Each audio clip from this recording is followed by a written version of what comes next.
সরাসরি চলে যাব শাশ্বতদার কাছে। কিরকম লাগছে উপহার পেয়ে? দেখুন, 2 মাসের যে কঠোর পরিশ্রমের পর পুরস্কার এলে সবসময় ভালো লাগে, কারণ আমাদের এই পাগলামিটাই পুরস্কারের জন্য আছে।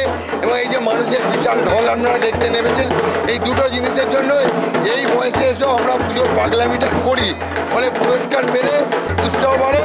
আগামী বছর মুখে বলি আর পুজো করবো না, কিন্তু পুজোর উৎসাহটা পেয়ে যায় এই আপনাদের এই পুরস্কারগুলোর জন্য। অনেক অনেক ধন্যবাদ ইনকোডার টিভিকে।